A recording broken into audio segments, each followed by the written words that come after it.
Right now, Opendoor Technologies ticker OPEN is trading at 7.0561, and it is having an absolutely brutal session.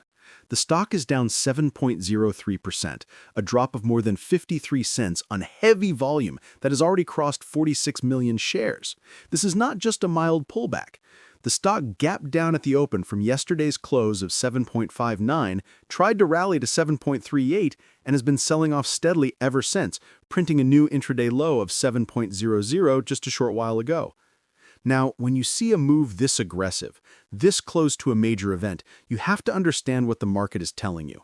This isn't random technical noise, this is high-stakes institutional positioning. The market is placing its bets, and those bets are overwhelmingly negative because Opendoor is scheduled to report its third quarter 2025 financial results in just 2 days, on November 6th. This 7% drop is the market's vote of no confidence. It is the physical manifestation of fear that the upcoming report will confirm the worst-case scenario.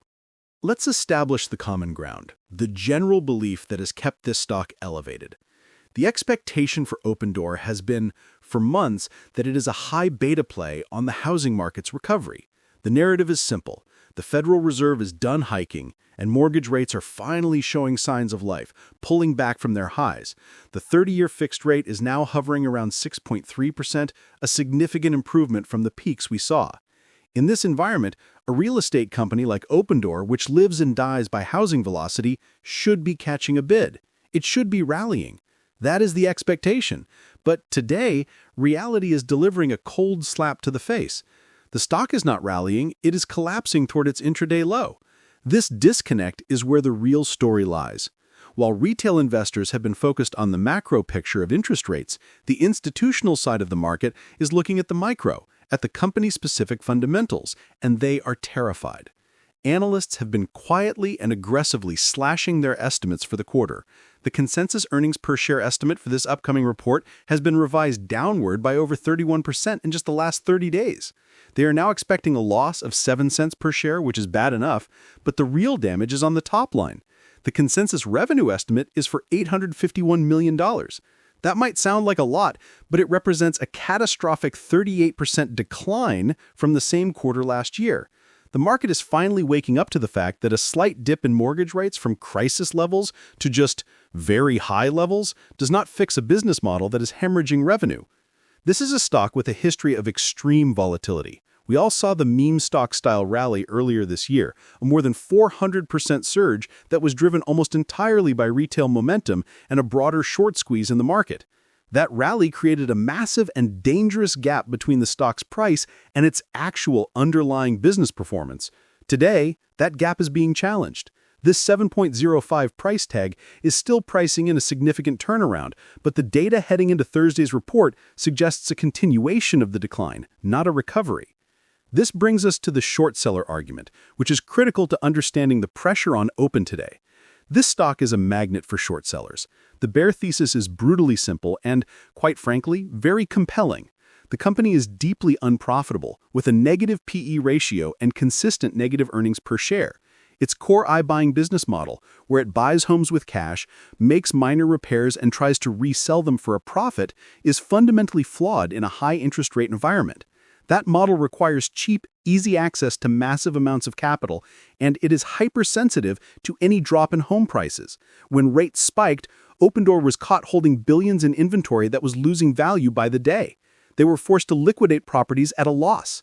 The shorts are betting that this Thursday's report will show that this inventory problem is not fixed, that their contribution margins are still weak, and that the 38% revenue collapse is proof that their acquisition pipeline has completely dried up.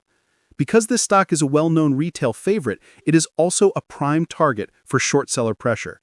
We are seeing institutions reduce their exposure. Fintel data from the most recent filings shows 419 institutional owners, but that represents an 8.4% decrease in the number of funds holding the stock. More importantly, total institutional shares decreased by over 13% in the last quarter. While major players like Vanguard and T. Rowe Price still have large passive positions, the active money is leaving the building. There are at least 9 institutions listed as short-only and another 12 as long-short, indicating a sophisticated two-sided bearish bet. For anyone holding this stock, you need to be aware of how to track this. This is an actionable step. You need to look up the short interest as a percentage of the float. You can find this on many financial data sites or through your brokerage's advanced tools. You also must monitor the borrow fee rate. If that rate is high or rising, it means the demand to short the stock is intense and the shares are becoming scarce.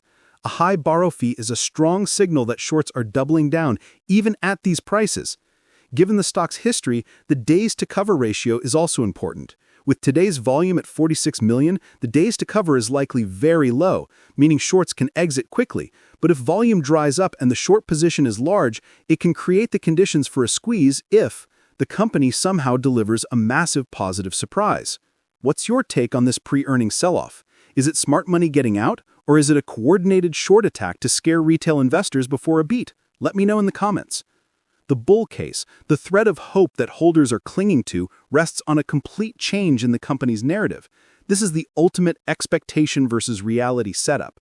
The bull case is no longer just about interest rates. It's about a strategic pivot. Back in September, the company appointed a new chief executive officer, 𝐃𝐈𝐒𝐂𝐋 Johnson. This move came after pressure from activist investors who were deeply critical of the company's performance and its flawed technology. The old leadership was even forced to settle a $39 million class action lawsuit in June from investors who alleged the company was misleading about the effectiveness of its AI-powered pricing models. The new expectation is that this new CEO will successfully transition Opendoor from a capital-intensive, high-risk house flipper into a capital-light, high-margin real estate platform. The idea is to leverage their data and partner with third-party agents, creating a marketplace rather than a balance sheet full of depreciating assets. In a fascinating move that speaks volumes about their strategy, Opendoor is actively courting the retail investors who fueled their last rally. They just announced a new Earnings and Chill event where they will stream their earnings results directly to investors on Robinhood, complete with an interactive Q&A. This is a clear attempt to bypass the skeptical Wall Street analysts and speak directly to their retail base, trying to sell them this new AI-driven platform-first narrative. Opendoor is holding that special Earnings and Chill Q&A on Robinhood. What is the one question you would ask the new CEO if you had the chance? This is the central conflict. On one side, you have a new CEO, a new AI-focused strategy, and a direct appeal to retail investors, all pinned on the hope of a business model transformation. On the other side, you have the cold, hard reality of the numbers, and the institutional money is siding with the numbers. The analyst consensus is not a hold, it's a sell. The average price target from Wall Street is a stunning 1.78. That is not a typo. The consensus target is more than 75% below the current trading price. Even the most optimistic, highest price target on the street is 6.30, which is still below where the stock closed yesterday. So, as we watch Opendoor bleed out 7% today, shedding hundreds of millions in market capitalization, the picture becomes clear. The expectation is that a new CEO and an AI narrative can save a company being helped by slightly lower mortgage rates. The reality, as priced in by today's sell-off, the institutional exit and the unanimous analyst condemnation, is that the company is fundamentally broken. The market is betting that the 38% revenue collapse is not a blip, but the new normal, and that the earnings call on Thursday will be the final nail in the coffin for the 2025 recovery narrative. This isn't a dip to buy. The market is signaling this is a final chance to get out before the floor gives way.